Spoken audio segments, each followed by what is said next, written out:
For you, what's going on, man? You've seen it as a young man, and now you see it as a father and a coach and a mentor on so many levels. From your perspective, what kind of changes do you see? Is it better? Would you say it's better? How do you feel about these people trying to give you advice about how to react? The story yesterday pretty much saying that, like, come out in 3 weeks, come out in 6 months when nobody's talking about this, and say something, and then you're going to gain my respect because I see you're actually doing something, and it's not just a social trend.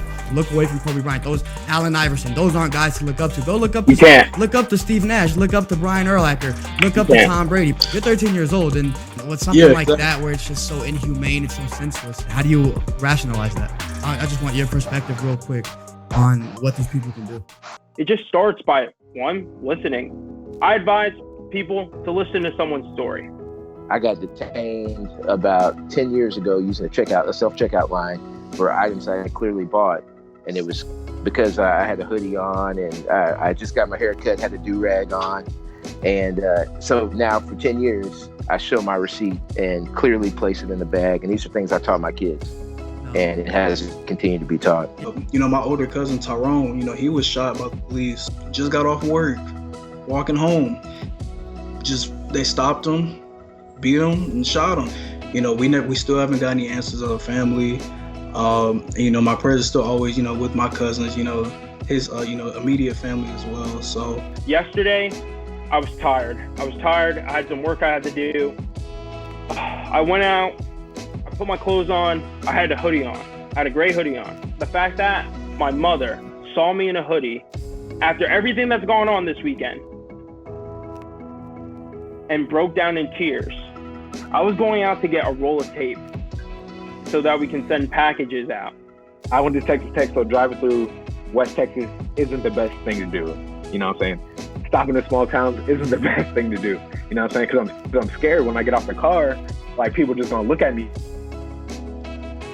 Oh, like, no, there's one of them in here now. And I'm just like, nah, I can't do that. So it hurts a little bit different because, like, I can honestly see a lady walking across the street or a lady clutching her bag closer as me and my friends walk past her because she don't know what's going to go down. If you know me and my friends, like you've been in a group with us, like, I ain't harming nobody. You know what I'm saying? Like, there's not a bad bone in our body. What we need is for other people to understand their privilege. White privilege. Is it real? Is it not? It is very, very real. You need to listen to us. We are the ones being oppressed. We know what needs to be changed because it directly impacts our lives. It's really hard. Different races don't really understand, like, what we're going through. And, I just want people to understand that, we're fighting on a daily basis. It's just really just trying to get people to, realize and come to the sense of, just not being ignorant and, like, ignoring the fact that, we're being persecuted, Black men being persecuted on a daily basis just because of the color of our skin. They don't even know anything about us, like how we're doing in school, how we're taking care of families, stuff like that. We have a lot of responsibilities, and, it feels like on a daily basis we're fighting. As a Black man, you're fighting every day to, survive. How are you going to know how to change something if it doesn't happen to you? Another common sense. Another question of common sense. Right. Another question of common sense. And even more compoundly, like, people need to have the ability to listen, but they also need to have the ability to want to listen. Yeah. There's a lot of people. We hear this all the time. I want to help. I want to support. I don't know how to, or I'm afraid of saying something. That's part of the problem. People need to speak up. People need to ask questions. You need to ask them in the right manner. You need to have respect when you ask these questions. And when you are being delivered the answers, you need to be able to listen. Just yesterday, I had to have a tough conversation with my oldest son now, who is about to enter high school. And a lot of that had to do with everything that's going on now and just ways to safeguard and protect himself against what's happening. So I shared with him a post I put up. It's on my Twitter now, but I put it on Facebook, and I never get on Facebook. But I saw so much divisiveness and hate going on. It just had to explain the differences of growing up with a certain privilege and without. And the thing for me, man, is that I've had to be presented with these safeguards to protect myself that some others may not have had to. And maybe they do, but I just know I must in order to walk and continue to live. And like my mom always talks to me that I just need to be careful, you know what I'm saying? And my grandma always tells me like, hey, like look presentable every time you leave the house.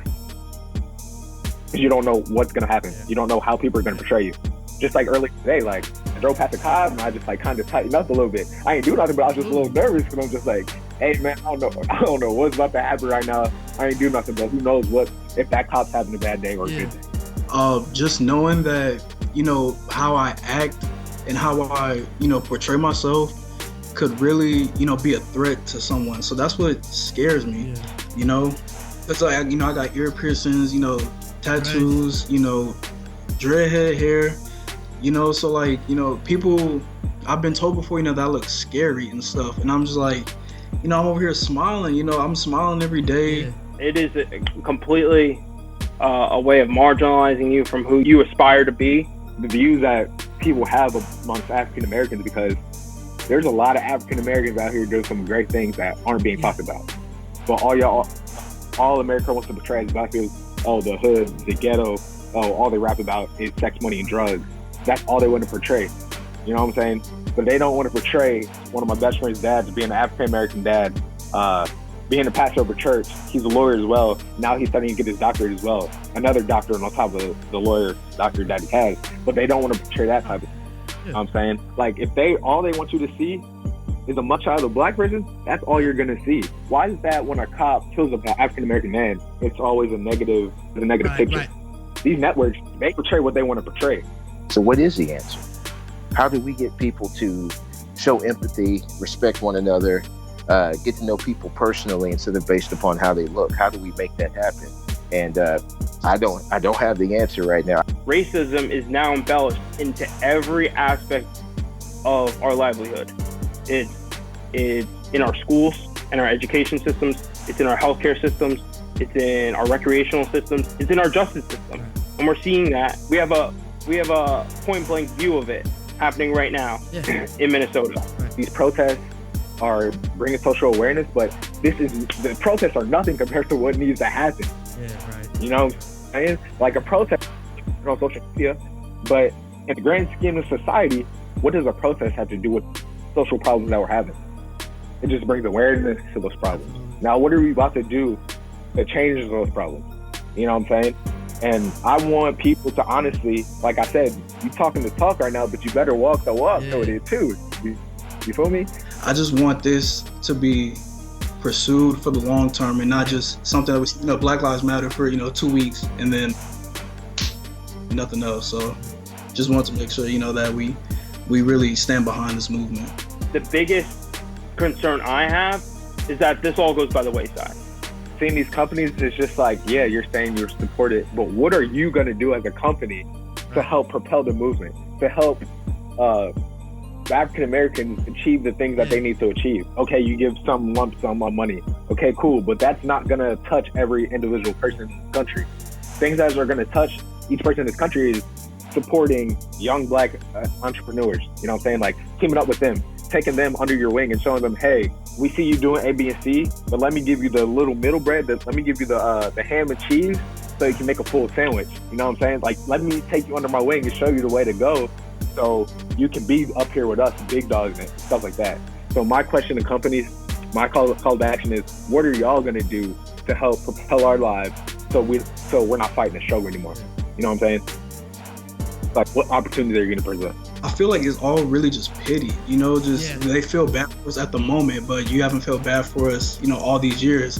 And the one that makes me the most upset is the NFL, man. It's just so crazy that, they do that to Kaepernick. No one wants to sign him, no one wants to give him a job. And then now the NFL wants to come out with a statement, saying, like we're on the side. Yeah. It's just like, why, bro? Once it's not just him saying it, once it's like all these other companies, saying like we're behind, Black Lives Matter, Black rights, police brutality, stuff like that. Now companies want to, pursue that and be like, oh, well, yes, Black lives do matter. Let's, say that we support, let's send out a statement saying we support them and stuff like that. Yeah, you're doing it because everybody else is doing it, or you're doing it because you honestly still change your heart. You know what I'm saying? And why is that? What do you see? What do you see from your company? What do you see going wrong in society today that makes you really honestly believe that? You know what I'm saying? And what are the necessary steps that you're going to take as a company to make sure that stuff like this stops happening, period? You know what I'm saying? Because it's ridiculous, bro. Like, I'm getting tired of it. I think we can hear what's happening, and when you see it, and you can't go hide from it. You can't go on vacation and get away from it. You can't go to Disney World and put it out of your mind. It's right there in front of you. So it has to be confronted. And when we actually soften our hearts and understand that people that you love are being affected by this, even if you can't walk in their shoes and understand what they're going through, you still can see the pain that it's causing them. It's just, a fight that we're fighting and just looking for help, because they're coming down on us hard, man. And growing up, my parents had to talk with me, just saying, one day, you're gonna walk outside and you never know when it's gonna be your last day just because you Black. So, that stop, that a cop makes, could be your last time. Black people, we were built to be strong, you know what I'm saying? Dealing with over 400 years of social injustice. And I just want to say, for those who are scared to speak up, hey, just jump on my back because I'll carry you to the motherland. You know what I'm saying? I'll carry you through the finish line to where we need to go, because I feel like I've always been that person that can step up and speak for those who can't. And I'm just that confident in myself. But just follow. You know what I'm saying? We don't need other races leading what's our problem. White people especially are absorbed with our culture. Yeah. You want to listen to a rap music, but you don't want to hear the message behind it. You want to cheer on your favorite basketball and football players, but you don't want to hear what demeaning words are being said to them in their stadiums that they're performing in. You want to watch Black television and watch Black movies, but you don't even understand the plot line. And this is the difference. I understand that, yes, because I'm Black, but because I want to understand. Again, if you do not want to understand and you do not have a genuine appreciation for things, you need to take a closer look at yourself. Kendrick Lamar made a song, The Blacker the Berry. If you haven't listened to it, listen to it, and listen to the uncensored version. Listen to the depths and meanings of it, because it really gets into the love of Black culture, but the hatred of Black people. And that's something I struggle with a lot. Just immersing yourself in Black culture, that's going to Black restaurants, learning about Black people and themselves, taking people for who they are and not what you see. Reading and understanding, truly comprehending Black literature, trying to understand and trying to comprehend our music and our art forms, whether it be rap music, hip hop, going to the great museums we have in this country. Also, listening to music. Just like I heard you say earlier in the podcast today, Kendrick Lamar, Meek Mill, literally, you're rapping these lyrics, but you understand these lyrics. I love Kendrick Lamar's new tape. I love J. Cole's new tape. That riff, that rhythm, that thing bangs. Let me play it at my parties. Let's play it in our clubs. Let's play that tune in our television commercials. And that's all good and all. People don't understand that there's messages being portrayed. Just to see everything he raps about, he's not just rapping about it just for the money. He's rapping about it because he's been through these things, you know what I'm saying? So music is another thing you can do. Just reading. I want to share with you $40 Million Slaves, The Rise and Fall and Redemption of the Black Athlete by William Rhodes. Great read. It's a great read about just the psyche and the mental health aspects behind a Black athlete.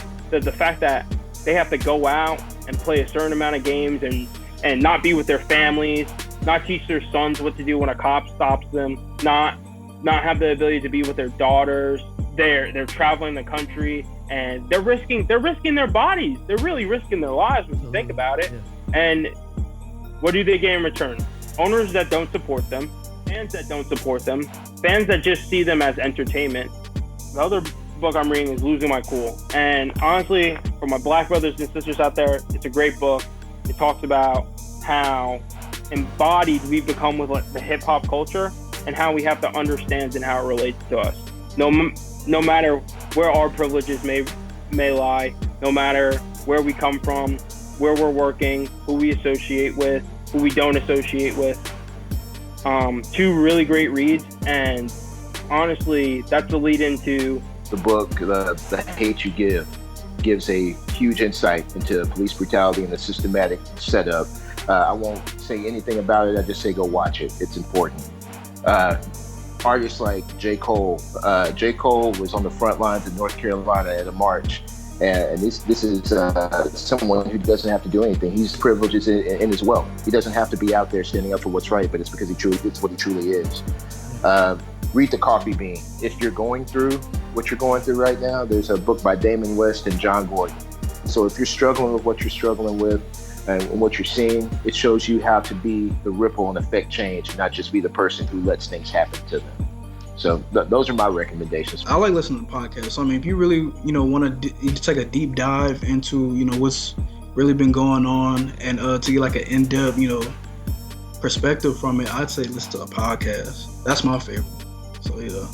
But just being educated, just being aware and not being ignorant, because that's the problem today is people are just blatantly ignorant. And I don't know why people feel like they need to be, but it's not cool. Like, it's just not. Like, I don't need to use these big fancy words to say that, like, what y'all are doing, how y'all are treating people is not fair at the end of the day.